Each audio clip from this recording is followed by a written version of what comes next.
এরপরে প্রশ্ন হলো সন্তান পালক নেয়ার বিধান কি? অনেক প্রশ্ন একজনে করছেন, এতগুলো উত্তর দেওয়া যাবে না।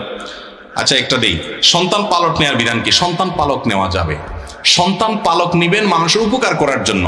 একটা গরিব মানুষ, তার অনেকগুলো বাচ্চা আছে, পালতে পারে না, মাটা মরে গেছে, বাচ্চা পালন করার কেউ নাই, বাপটা মরে গেছে, ইতিম হয়ে গেছে, তখন তাকে নিয়ে আসেন, অথবা তার মার কাছে রাখেন, খাবার দাবার দেন, পড়াশোনার খরচ দেন, মানুষ করে দেন, পোশাক আশাক দেন, আদর যত্ন দেন, এটা আল্লাহর জন্য করবেন। এ হলো সন্তান পালক নেওয়ার কনসেপ্ট ইসলামে।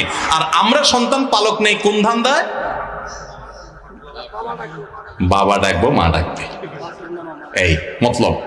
মানে আমার ছেলে মেয়ে নাই, তো একটু বাপ মা ডাক শুনতে মন চায়, এই জন্য আরেকজন ছেলে নিয়ে আসলাম। এটা হওয়া উচিত না।